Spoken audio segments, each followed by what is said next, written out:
مرزا صاحبہ کی داستان محبت کوئی غیر معمولی داستان نہیں تھی۔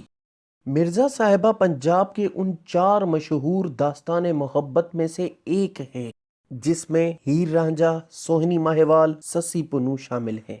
ہم ہیر رانجھا، سوہنی ماہیوال اور سسی پنو پر پہلے ہی ویڈیوز بنا چکے ہیں، اور آج ہم مرزا صاحبہ کی داستان محبت بیان کرنے کی پوری کوشش کریں گے۔ داستان شروع کرنے سے پہلے آپ سب دوستوں سے گزارش ہے کہ ہمارے چینل کو سبسکرائب کریں تاکہ آنے والی ہر نئی ویڈیو سب سے پہلے آپ کو مل سکے۔ دراصل مرزا کھرل صاحبہ کا پھوپھی کا بیٹا تھا جو گاؤں دانا آباد میں رہتا تھا۔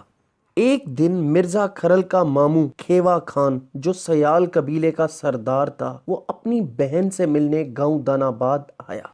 دوران گفتگو کھیوا خان نے اپنی بہن سے پوچھا، بہن، مرزا 7 سال کا ہو گیا ہے، وہ پڑھنے لکھنے تو جاتا ہی ہوگا؟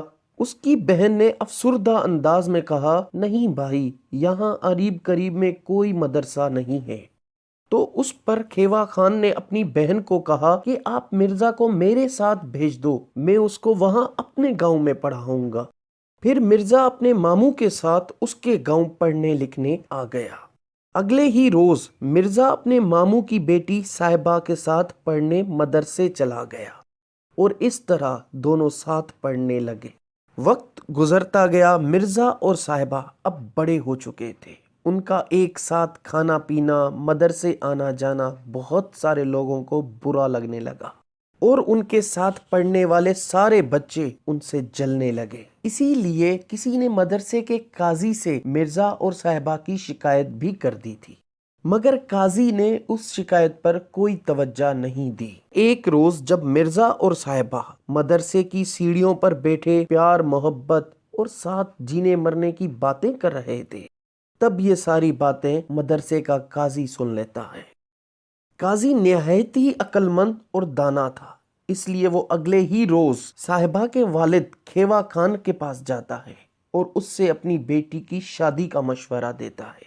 مگر کھیوا خان یہ بول کر بات ٹال دیتا ہے کہ میری بیٹی اب بہت چھوٹی ہے، لیکن قاضی اب اسے سارا ماجرا سناتا ہے۔ اس پر کھیوا خان بہت غصے ہوتا ہے اور مرزا کو مارنے کی بات بھی کرتا ہے، مگر قاضی صاحب اسے سمجھاتے ہیں، جس پر وہ ایک گہری سوچ میں پڑ جاتا ہے۔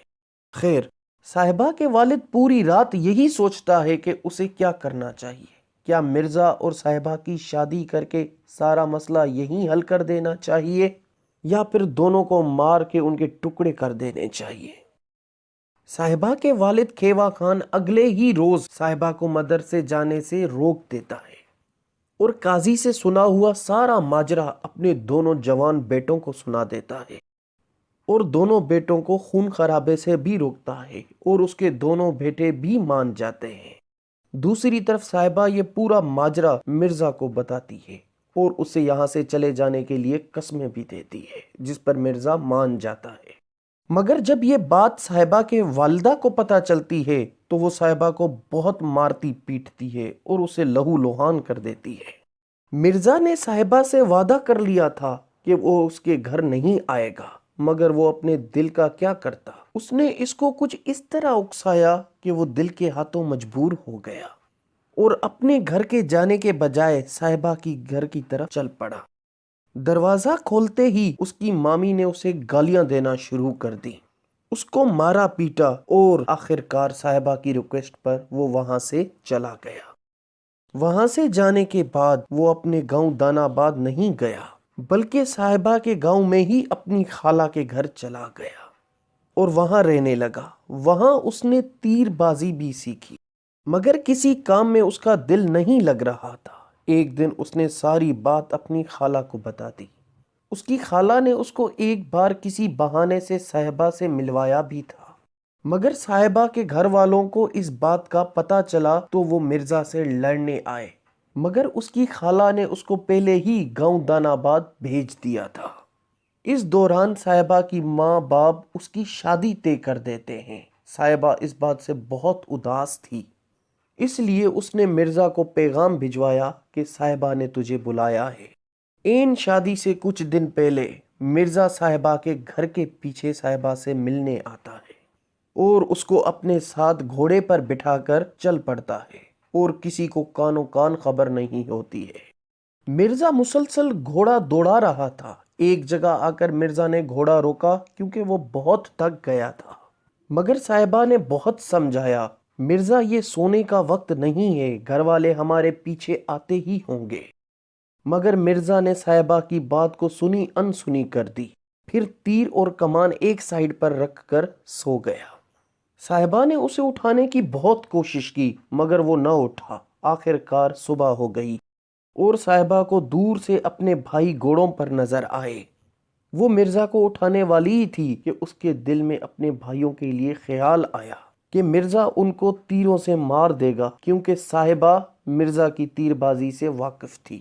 پھر صاحبہ جلدی سے اٹھی اور مرزا کے سارے تیر توڑ دیے، اور جب وہ لوگ قریب آئے تو صاحبہ نے مرزا کو جگا دیا۔ مرزا نے اٹھتے ہی تیر ٹوٹے ہوئے دیکھے تو صاحبہ کی طرف دیکھا اور کہا، یہ تم نے کیا کر دیا ہے؟ دوسری طرف سیال قبیلے کے لوگ تیر برساتے آ رہے تھے۔ صاحبہ کو اپنی غلطی کا احساس ہو چکا تھا، مگر اب کیا ہو سکتا تھا؟ مرزا کو تیر لگتے گئے اور وہ نیچے آ گرا۔ صاحبہ لپکتی ہوئی اس پر جا پڑی اور کہا، مرزا میرے محبوب، یہ نہ سمجھنا میں نے تجھے مارا ہے۔